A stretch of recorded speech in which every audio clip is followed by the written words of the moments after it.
Riyadh, Saudi Arabia, 26th of March 1975 at around 10:30 a.m. King Faisal bides his time in the royal palace in between his many meetings today. He is a man renowned throughout the Islamic world as an unfaltering servant of Allah. So too is he adored by his countrymen as generous and just. Even his rivals across the globe have a begrudging, bitter respect for his exceptional shrewdness as a statesman and politician. Whether friend or foe, the diplomat king's ability to balance progress and social change on one hand, with unquestionable devotion to Islam and its traditions, is unparalleled. He is the glue that keeps Saudi Arabia bound together and boundlessly mobile. In a moment, this will all permanently end. The king is shot by his nephew, and the equilibrium will forever shift. But Faisal's legacy is essential to understanding modern Saudi Arabia as a nation. Struggling to choose between evolutionary policies to increase geopolitical power versus embracing the conservative traditions that are essential to a proper Islamic state, Saudi Arabia's chronic endeavor in diametric opposition can be encapsulated by Faisal and Faisal alone.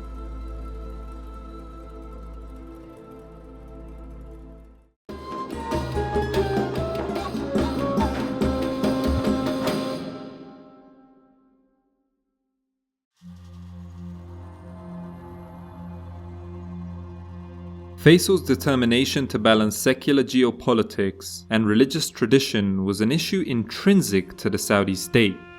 In 1744, the eponymous Emir Muhammad bin Saud laid the groundwork for modern Saudi Arabia by aligning with the well-known preacher Muhammad ibn Abdul Wahhab. Their shared oath of loyalty, as well as their family's subsequent intermarriages, inextricably linked both monarchy and faith to the Emirat of Diriyah, the first Saudi state. The house's bond outlived both men and the Emirat itself, as it fell to Ottoman rule in 1818. A nominally independent Saudi state was re-established in 1824 as the Emirat of Najd. However, it still was firmly within the Ottoman sphere of influence and plagued by infighting. The Saudi Emir Abdul Rahman bin Faisal ultimately lost the local power struggle in 1891 and was forced to flee. The Saudi state was established for a third and last time by Abdulaziz bin Abdul Rahman, son of the deposed Emir and better known today as Ibn Saud. Abdulaziz reclaimed his ancestral seat at Riyadh in 1902 and set plans to unite the Arabian Peninsula. Even though he was religious, Abdulaziz did not adhere as strictly to Al-Wahhab's teachings as his deeply pious father did. He aligned himself with some non-Wahhabist factions and did not actively spread Wahhabist ideas. The ever-pragmatic Abdulaziz thus married into the Al-As Sheikh, which was and is the leading religious family in the kingdom due to their direct lineage to Ibn Abdul Wahhab, offering him impressive theological legitimacy. In 1906, this marriage would produce a child that would someday shoulder the legacy of both his mother and father as the king who modernized Saudi Arabia. But for now, Faisal bin Abdulaziz was only an infant without a mother, who had died 6 months after his birth.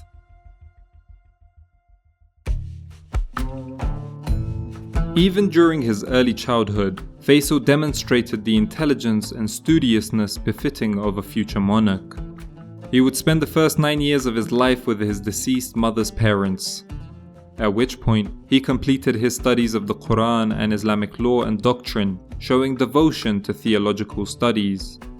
Ibn Saud saw Faisal's abilities and actively fostered them.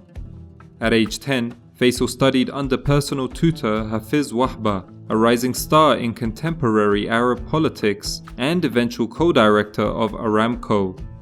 Faisal learned the art of politics under the tutelage of his father too, both in theory and in practice. Representing Saudi Arabia under the orders of his father, he made official meetings with British diplomats during the Paris Peace Conference that ended World War I, when he was only 13 years old. Ibn Saud also taught Faisal horsemanship and cavalry tactics. Faisal would soon execute these lessons too with tangible effect. As Ibn Saud continued to expand Saudi borders, he bestowed upon Faisal 6,000 soldiers to uphold stability within the recently conquered Hayil and Asir provinces. He achieved this with remarkable quickness, impressing his father more and more in the process. The Saudi borders were essentially defined by 1926, but the logistics and minutiae of unification prevented Ibn Saud from efficiently governing every province by himself.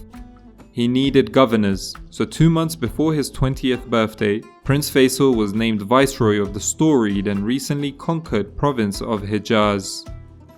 Faisal treated the privilege granted to him by his post with the reverence it carried by frequently consulting with local notables on the best courses of action. This custom of respecting the customs of the subjects one ruled helps us to understand the high levels of popularity he enjoyed throughout his public life. In 1930, Faisal was named Foreign Minister of the Saudi state. Maintaining his titles as Viceroy of Hijaz, many embassies by foreign nations would be established in the Hijazi city of Jeddah, as opposed to Riyadh. Whilst Ibn Saud obviously had the last say, Faisal relished the role, honing his skills as a diplomat with titans of modern history. In 1932, Faisal met with both Reza Shah Pahlavi of Iran and Turkish President Mustafa Kemal Ataturk in 2 separate meetings just before the official proclamation of the Kingdom of Saudi Arabia.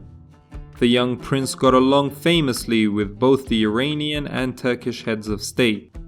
In both meetings, he emphasized the Islamic connection Saudi Arabia shared with Iran and Turkey, but also appreciated that there were times when religious differences had to be overlooked in the interest of international security.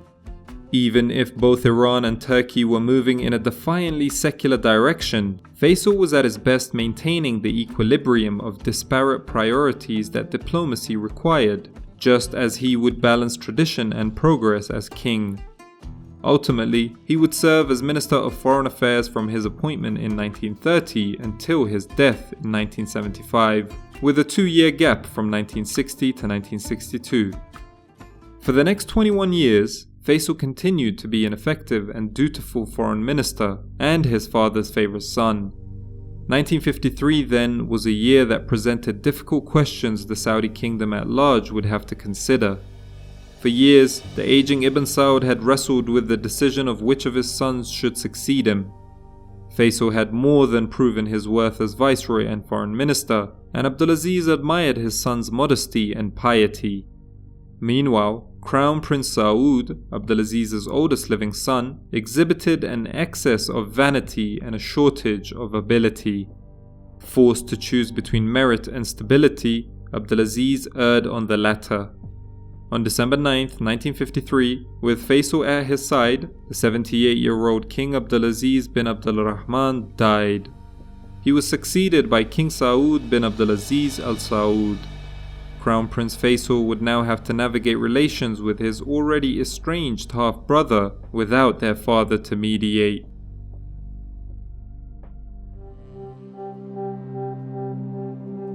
Faisal was not alone in his disdain for King Saud. Saudi Arabia was facing a debt crisis in the 1950s, but the king's spending habits did not change, even constructing a new palace soon after taking the throne. In a bid to promote pan-Islamism, Saud approved a massive loan to Syria and offered steady financial support to Algerian freedom fighters against France. But members of the ulama and other Saudi royals, Faisal especially, felt the move hollow. The state was in no position to donate its resources when it hadn't yet covered its own debts. Furthermore, the kingdom was experiencing political turbulence as a group of liberal dissident princes, known as the Free Princes Movement, sought to bring about a constitutional monarchy. Under the leadership of Faisal's half-brother Talal bin Abdulaziz, the group was influenced by Egyptian President Jamal Abdel Nasser. Let's not forget, Nasser's Free Officers Movement had toppled the Egyptian monarchy in 1952, and Nasserists all across the Arab world were agitating to gain power in their respective countries. This was a tense time period for the Saudi royal family, with Nasser openly calling for their overthrow. The king even gave important governmental positions to some of the free princes. In 1958, any notion of supporting fellow Muslims fell flat when it became known that Saud had ordered an assassination attempt on Egyptian President Nasser. With Saudi Arabia humiliated, Faisal and his internal allies decided it was time to press Saud. Supported by senior members of the ulama and Saudi dynasty, Faisal demanded that Saud cede executive function to himself as prime minister. The king acquiesced, but the tensions between the half-brothers only grew, and Faisal belligerently resigned his post in 1960, citing Saud's interference in his attempted reforms. This was calculated. By resigning his post, Faisal made Saud look incompetent and uncompromising. He also bought himself time to gather more allies when the next opportunity arose. He got his chance very quickly. Beginning in 1961, Saud experienced a series of medical concerns that required specialty treatment. For the next 3 years, he would be shuttling between hospitals in Boston, Alpine Europe, and Riyadh, and had to be abroad for months at a time. Faisal thus would serve as a caretaker ruler when Saud could not rule. Faisal immediately got to work embedding himself as the sole executive in 1962, replacing ministers loyal to Saud with his own men, as well as himself being officially reappointed as prime minister. He also announced Saudi Arabia's 10-point program of reform. Some reforms were not unanimously popular, particularly the improvement of women's position in society.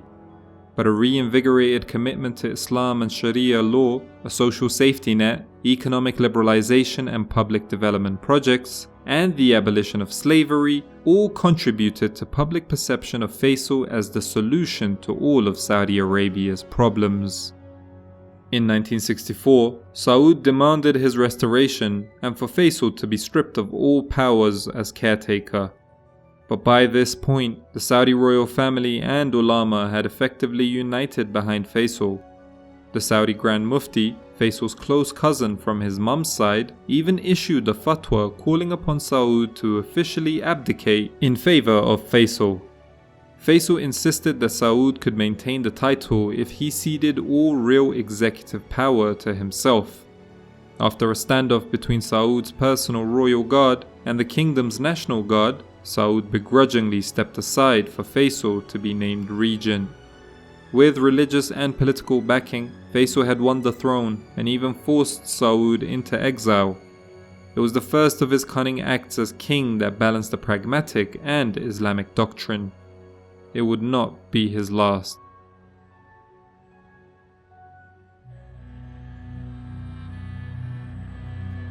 Now king, Faisal took bold steps to ensure his Islamic nation would endure and keep pace in a rapidly changing world. He expanded public works projects, starting with combating desertification to support domestic agriculture. He prioritized the modernization of the armed forces, particularly the Air Force, and quickly acquired planes and weaponry as a start. As his reign continued, he would establish a Saudi Air Force Academy, as well as investing in public health, education, transportation, and women's rights. The latter policy was contentious among the most conservative of Islamic Saudi authorities, but it wasn't even the most controversial one. Faisal's attitude to all other Islamic sects differentiated him from other Saudi kings, past and present. He also intervened and opposed the appointment of high-ranking religious councils to any cleric he deemed extreme, in this way significantly reducing the power and independence of the ulama. Moreover, his introduction of television to Saudi Arabia so incensed a nephew of his that he attacked the broadcasting headquarters in 1965, where he was killed by security personnel. A decade later, the deceased nephew's brother would come to haunt the king. But in his lifetime, most of the Saudi masses and elite trusted that Faisal had the best interests of the kingdom and Islam in mind, even if his decisions were initially perplexing. He was able, therefore, to push forward reforms that would not have been accepted from another ruler, of which some reforms did not long outlive him. Beyond domestic affairs, Faisal was at his best playing diplomat. When he was first made king in 1964, the Middle East and North Africa were experiencing what scholars now term the Arab Cold War. Arab nations in the region struggled internally and externally with which political philosophy they favored: Arab socialism and republicanism, spearheaded by Egypt's Nasser, or conservative Islamic monarchism, represented by Faisal and other kings in the region. Both men were the cunning heads of state of two aspiring regional powers in the Middle East, and their worldviews overlapped in many areas. Predictably, the relationship between the two men was volatile. A microcosm of Faisal's relationship with Nasser can be seen in their interactions during the Yemeni civil war. In September 1964, Faisal intended to cool tensions with Egypt, committing to working with Nasser to produce an armistice. The two men publicly embraced and wished each other well. They agreed to terms the following August, only for both Yemeni factions to altogether reject the treaty in November.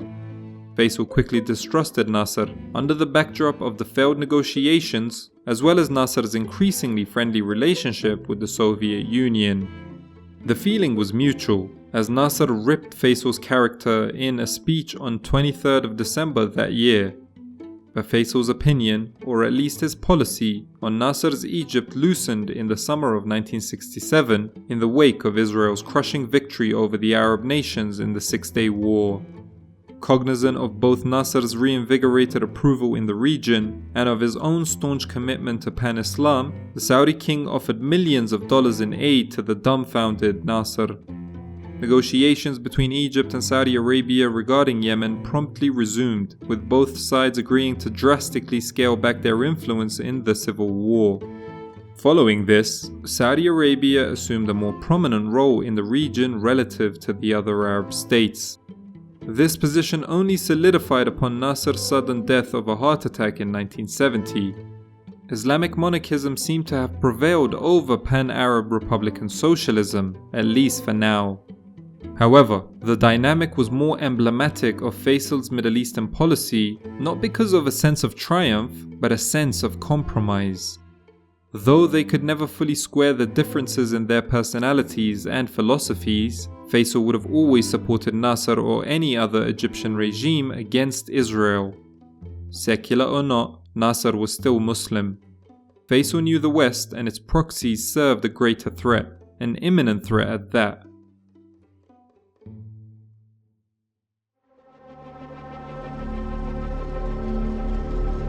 By October 1973, Faisal had an impressive reputation as an elder statesman. His spiritual and symbolic leadership brought him in close proximity with Anwar Sadat, Nasser's successor as the president of Egypt. Even though Faisal never saw Sadat as the political equal of Nasser, the pair found more common ground than Faisal and Nasser ever did, particularly on matters of Islam and most notably Sinai. The Israeli conquest of the Sinai Peninsula during the Six-Day War had left Faisal entirely dejected. Per his grandson, Prince Amr bin Muhammad, in an interview 35 years later, "I am told by my relatives, after 1967, Faisal never smiled again," according to them. The prince himself concurred, adding that "I didn't see him smile much."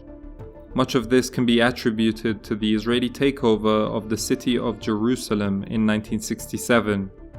Sadat's plan of the Arab states coordinating to conduct a sneak attack on Israel was a tantalizing prospect to Faisal.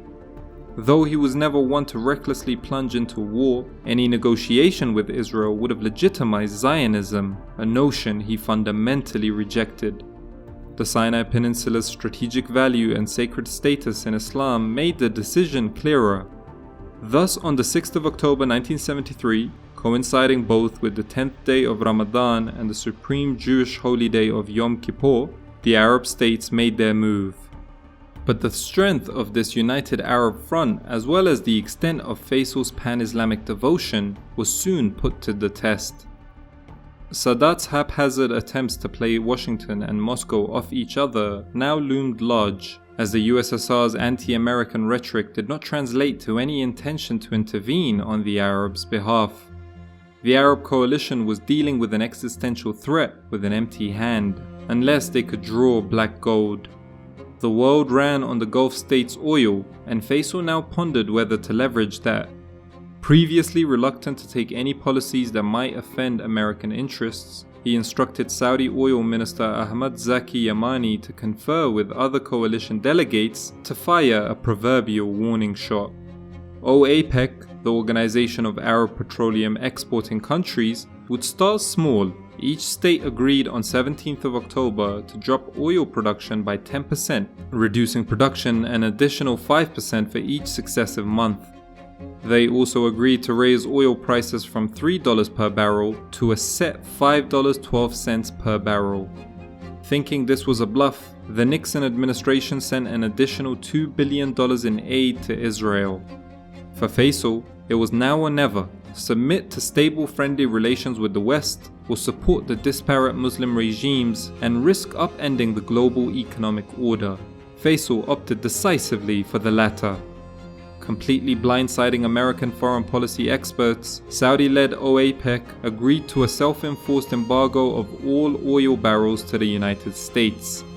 The embargo lasted until March 17, 1974, when the Gulf states agreed it had served its purpose.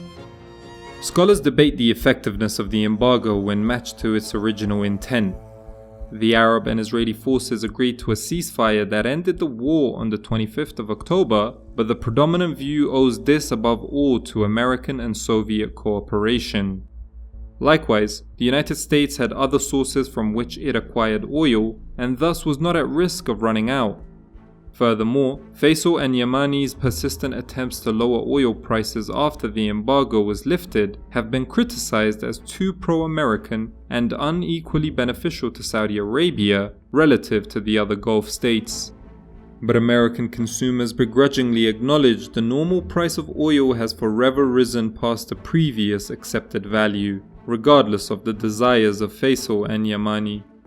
And the Saudi oil industry has indeed only grown more lucrative in the past 50 years. Historiography aside, Faisal had proven his point. As the master of the Arabian Peninsula, where the Prophet himself lived 1400 years ago, he could reasonably consider himself the defender of the faith. And as the ringleader of a Khilafah in all but name, he had brilliantly united the Arab world against Western intervention.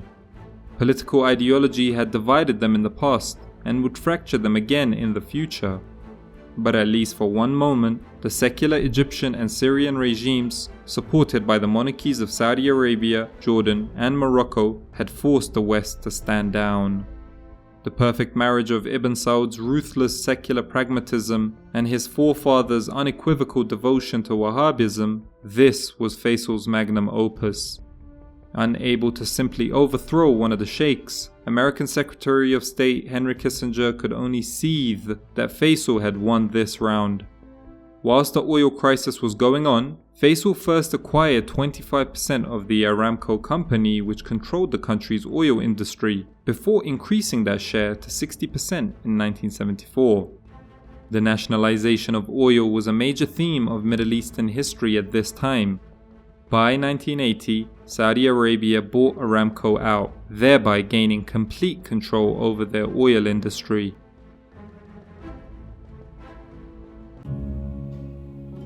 At 10:32 a.m. during his majlis on 26th of March 1975, Faisal was shot twice in the head by his nephew Faisal bin Musaid al Saud in a shocking event broadcast live on Saudi television. The assassin's brother had been killed in 1965 when he led an assault on the new television station the king had just established. Within hours, Faisal was dead. He was survived by his 6 wives and many children. Many of his sons went on to hold very prominent positions in government and business. Most notable are Muhammad, who became notable for his significant contributions to Islamic banking. Saud would go on to serve as foreign minister for the next 40 years, whilst Turki directed the GIP, Saudi's intelligence agency. Faisal's dream of pan-Islamic unity have largely fallen flat, as sectarian violence and discrimination have resurged since his assassination, and have only intensified in the past 4 decades. With that being said, Saudi Arabia's exporting of Wahhabism, though formally denied by the state, has won the kingdom significant influence and allies across much of the Islamic world. This has led to some tension with the Saudis' American allies, as Islamic extremist groups have alleged to have been financially supported by the Saudi dynasty, a claim the latter outwardly rejects with ardent belligerence. Controversy surrounding the nature of Faisal's assassination still remains, with many in the Arab world claiming a CIA conspiracy. This claim has not been substantiated by any hard proof, but its advocates point to the fact that Faisal was an independently minded ruler who was not afraid to use oil as a weapon, something that America has repeatedly proven it will not tolerate. In addition, his assassin nephew had been educated and spent considerable time in the US, leading some to believe he could have been flipped. But scholarly consensus has deemed it more likely to be an act of personal revenge. Regardless of the true motive, the great diplomat king was dead. Faisal took a nation of disparate tribes, sects, and philosophies and ushered in an era of unity through allegiance to the Saudi state and unquestioning devotion to the will of Allah. It distinguished him from all of his predecessors. After his death, he would be succeeded by his half-brother Khalid, and the country would continue to prosper as increased revenues from oil funded large-scale infrastructure projects. These efforts have culminated in today's Saudi Arabia fast becoming a flourishing modern state, which looks set to play a pivotal role in regional and perhaps even global developments. Faisal's legacy is alive and well.